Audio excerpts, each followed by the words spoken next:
It could be one of the closest races in South Dakota history. 44% replied Sutton, 47% said no, 8% are still undecided. Congresswoman Kristi Noem taking on state lawmaker Billy Sutton. No matter what happens, it'll be historic.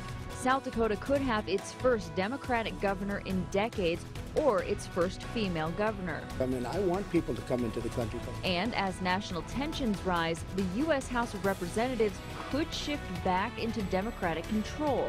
The candidates for South Dakota's lone seat will make their last pitch to voters. Polls open in a little more than 24 hours. Everything you need to know about the midterm elections from your local election headquarters starts right now. Inside the stories that affect you. This is Inside KELOLAND. Good evening. Election Day is Tuesday, and tonight on a special edition of Inside KELOLAND, we're bringing you everything you need to know before you go to vote. We'll introduce you to all of the statewide races and look at the ballot questions. Plus, the candidates will give you their last pitch before you vote. And do you have a plan to get to the polls? We have a few options for you. But first, let's break down all the races. The candidates for governor include Libertarian Kurt Evans, Republican Kristi Noem, and Democrat Billy Sutton. And as Noem's seat opens in the U.S. House of Representatives, 4 candidates are vying to be South Dakota's lone representative. Libertarian George Hendrickson, Republican Dusty Johnson, Democrat Tim Bjorkman, and Independent Ron Wazorek are all running. We'll hear from these candidates and get their last pitch to voters in South Dakota later on in the show. But we want to talk about the other races. South Dakotans will also elect a new Attorney General. Republican Jason Rounsberg is a partner in a Yankton law firm and serves as Deputy State's Attorney for Union County in South Dakota. Democrat Randy Seiler recently retired from his position as South Dakota's U.S. Attorney. Seiler says he's dedicated to keeping South Dakota safe. There are also ballot questions you'll have to decide to vote yes or no on. If you're still deciding how you'll vote on the ballot questions, we can help. Here's how to use KELOLAND.com or the KELO News app to get all the information you need in a simple way. First things first, head to KELOLAND.com. Once you get to our homepage, just click on the News tab. Scroll down to your local election headquarters. Once you get there, just scroll a little further and click 2018 KELOLAND News Ballot Guide. All you have to do is enter an email address. Make sure it's one you actually use because your answers will be sent there. And just so you know, we will not be tracking your answers or sharing them. We also will not use this email account to contact you for any other reasons. Once you get started, each ballot question will look like this. There will be a brief written explanation and a video of the story we did on that topic showing both sides of the issue. You simply click the answer next to which way you plan to vote, and you can even type in some notes that you feel might be important later on. Once you're done with all 6, you'll receive an email with your ballot answers in the order you'll see them in the voting booth. A simple way to make sure you're ready for Election Day. Now, every South Dakota voter will also be asked who they want to be the next Secretary of State. Here's a look at the candidates. Republican Steve Barnett is currently the state auditor. He used to work at Senator John Thune's Aberdeen office. Democrat Alexandra Frederick runs a family ranch in Todd County. She describes herself as a mother and hardworking rancher. South Dakota is also looking for a new state auditor. Republican Rich Satgast held a title for 8 years. Now, because of term limits, he ran for state treasurer. Well, after 8 years as treasurer, he now needs to change offices again, so he's running for auditor. His opponent is Democrat Tom Kuhl of Sioux Falls. Kuhl says he's running because he wants to make Pierre more accountable. A couple other races you'll see. Republican Christy Fegan and Democrat Wayne Frederick are running for the Public Utilities Commission. Fegan currently holds the seat. Frederick is a rancher in Todd County. If his name sounds familiar, that's because his wife is running for Secretary of State. Now, Republican Ryan Brunner and Democrat Woody Hauser are running for Commissioner of School and Public Lands. Now, Brunner currently holds the seat. Hauser is a realtor in southeast South Dakota.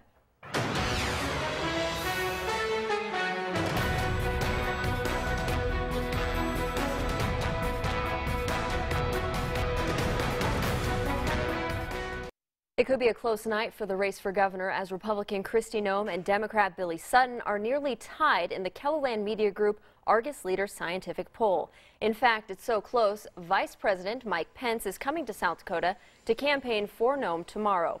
We're told the Vice President will be speaking at Rapid City Regional Airport tomorrow afternoon. Now we're going to hear the last pitch to voters from each of the candidates. We asked all three to participate, but Libertarian Kurt Evans says he was unavailable.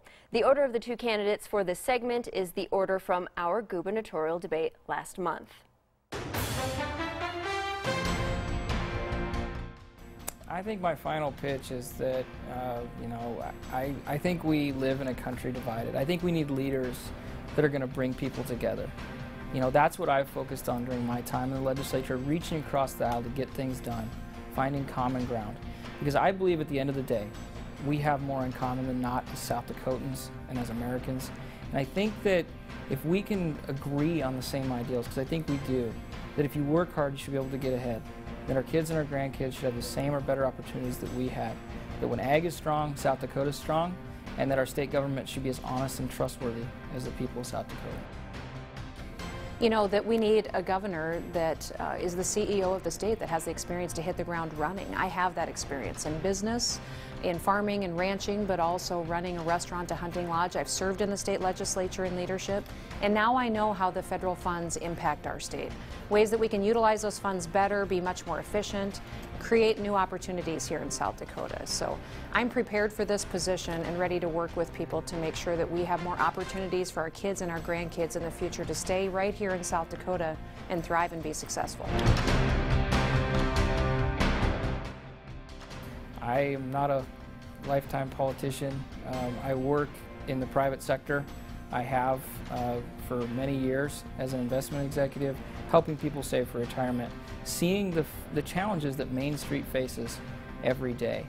I've also really focused on reforming our state government and fighting corruption, making sure that state government is accountable and transparent. And I think that's a big difference because I'm not the status quo. I'm not politics as usual.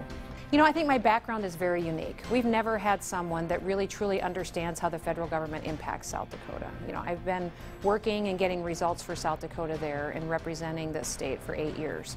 And I think we need a governor that knows how to fight the federal government. I've successfully done that over and over again and gotten major bills done.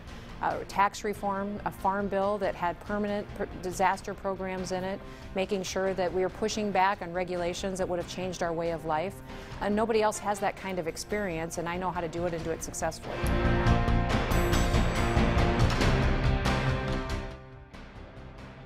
Number one, to shake up state government. Number two, to focus on workforce development. We have a workforce shortage in this state, and we've got to address it. And I think we have to take it on at the high school level as well. And then third priority is, right away we're going to have to balance a budget. And that's very important to me, to make sure we have a balanced budget here in South Dakota. Well, putting our economy on steroids, getting our workforce needs met, but also recruiting that next big industry to our state, creating opportunities so that our kids that go through our technical schools and our universities can get jobs and stay right here and raise their families. And also education.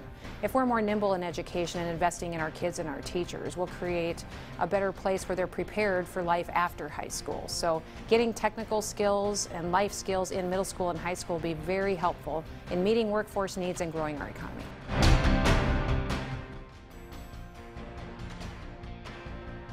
I think right away we can put people in positions that is going to be a shakeup in itself. To make sure we're putting people in leadership positions that are going to have the same values as South Dakotans. Those values of honesty, integrity, and hard work, to make sure that state government is responsive to the people and that the people can trust state government. And that's something that's really important to me as well. Right away, we're going to get aggressive on making sure we're balancing the budget without raising taxes. But beyond that, getting high-speed internet, every part of the state doing that. And then partnering to make sure that we're getting those workforce training skills in our high schools. We can do that the first legislative session, and we'll be aggressive about it because that's really how we kick off growing our economy like I did at the federal level with tax reform.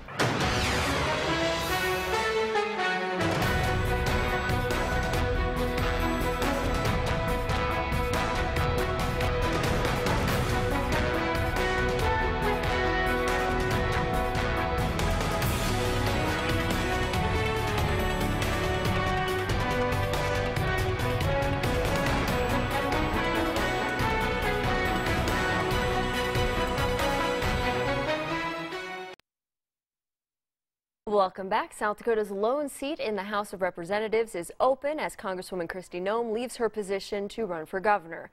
Republicans now control the House. Democrats hold 195 House seats. They would need a net gain of 23 seats on Election Day to take control. There are 4 candidates running for this position here in South Dakota. Libertarian George Hendrickson is a father on a mission trying to take his advocacy for his son with special needs to Congress.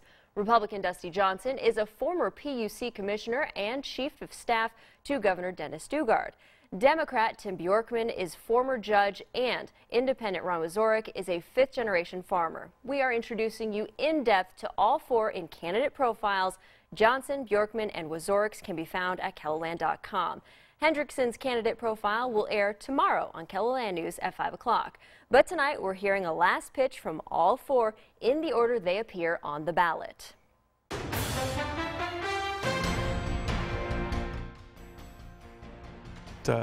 You know, we put that foot forward many times. And so if we're caring for our family and our friends and our faith as we're coming in to deal with, you know, major national problems, I think that's the kind of leadership, actually it's the kind of partnership we want in Washington.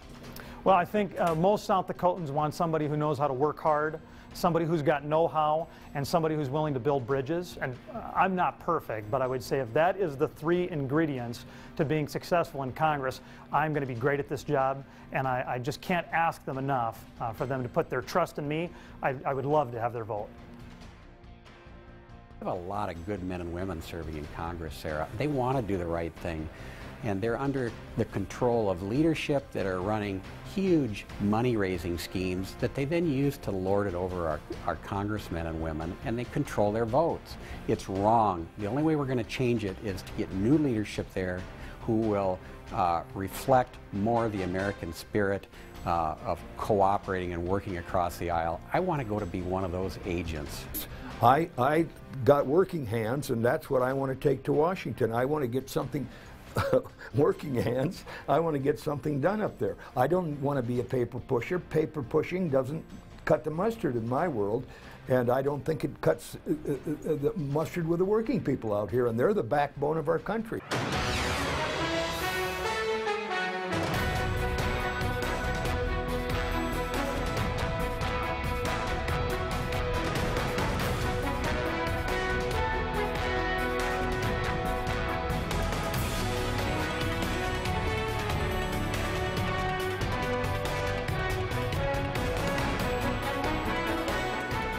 Welcome back. Every voice counts on Election Day, and that's why it's important that registered voters all across KELOLAND take their turn at the ballot box. But what if problems arise at the polls? KELOLAND's Kelly Volk has some answers. It's crunch time at county auditor offices all over KELOLAND. Lincoln County Auditor Marlene Sweeter is busy getting ready for Election Day, which can be summed up as rather crazy. Sweeter and her staff have 30 precincts to keep track of, so she trains a lot of poll workers each year. There are a lot of steps to know. Yes, there are.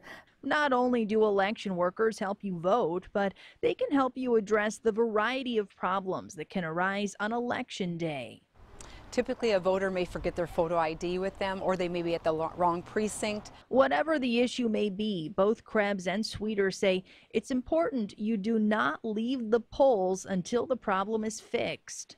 Have the poll worker calling back to that county auditor to check on that, or call the Secretary of State's office. But we just want to make sure you stay at that poll location so we give you the opportunity to vote. Or you can call your county auditor or the Secretary of State's office yourself and make sure you're providing specific facts about the problem.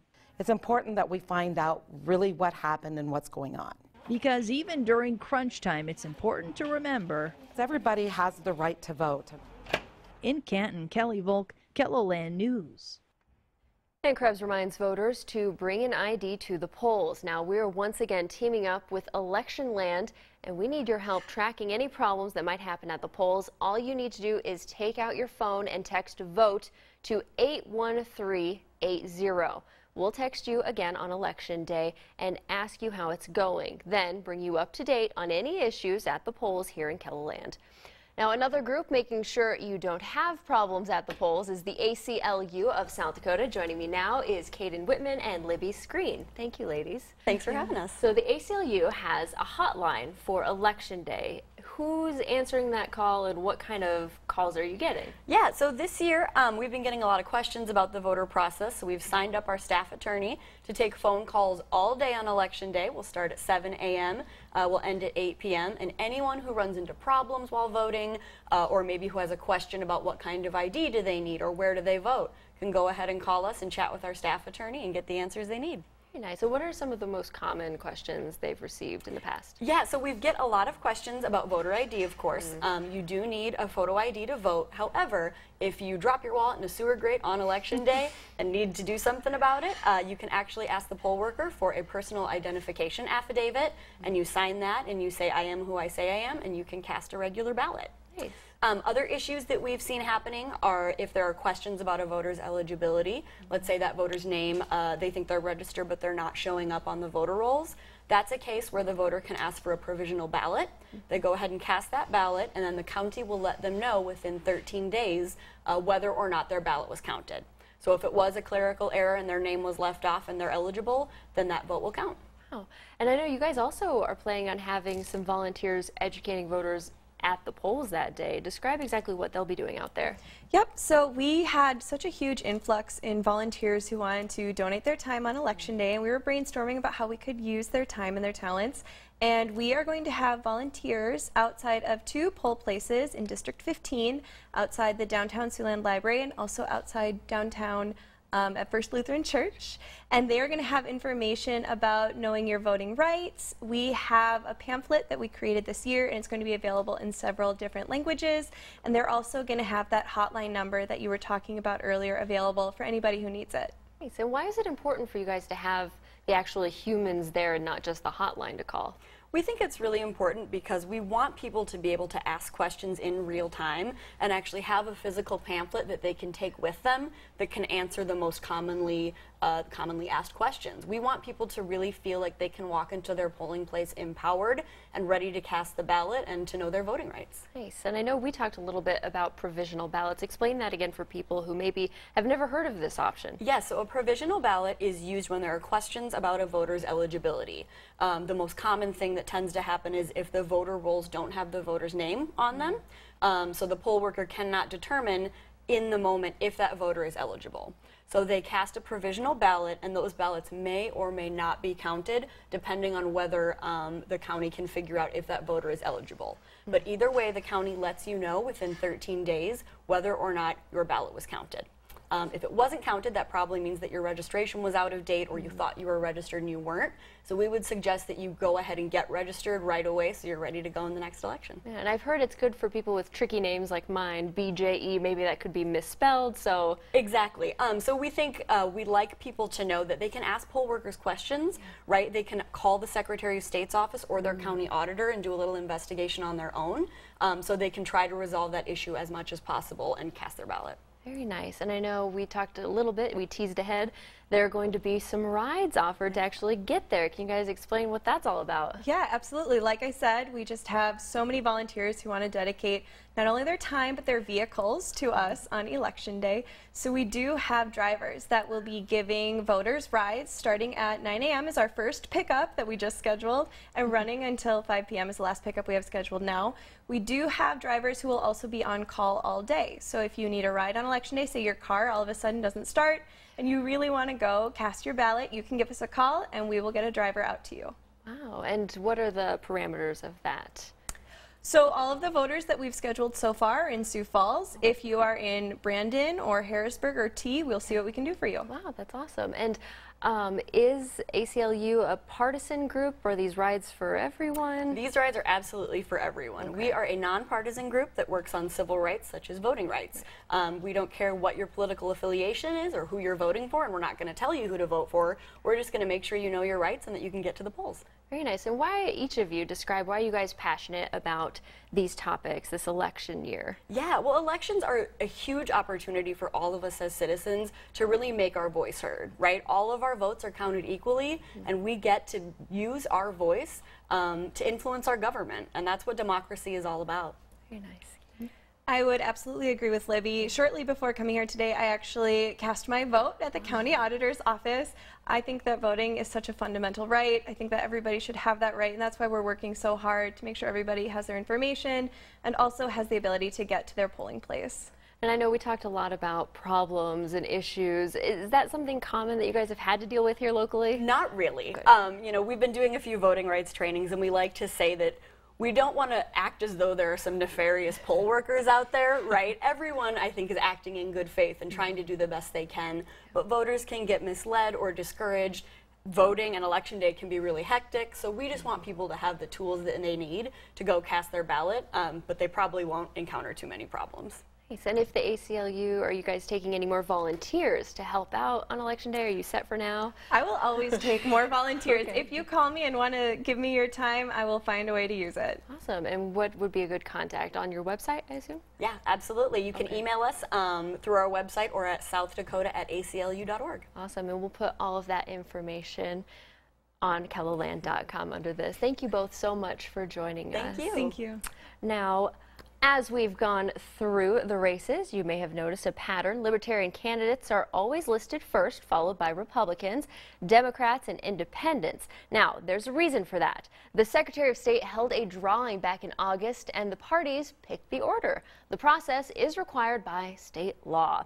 Now, we've gone through all of the statewide races and issues, but that's not all you will find on your ballot. You should also be prepared to vote on local races. If you'd like to check your ballot, you can find a link. And that's not all. Our news crews have been busy keeping you up to date on the races for months now. You can find all of those stories at KELOLAND.com. Just click on your local election headquarters. We've also posted a link to ballot measures, descriptions, and a link to find out where you can go to cast a ballot.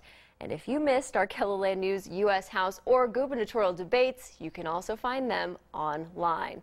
Be sure to stay with KELOLAND News all day on Tuesday. We'll bring you live coverage from the polls. Plus, we will have fast, accurate results online and at the bottom of your screen. We will have news crews at party headquarters, and when the races are called, we will bring you live interviews with all of the candidates. National and local coverage begins at 7 o'clock during prime time right here on KELO TV. Thanks for joining us on Inside KELOLAND. Have a great night.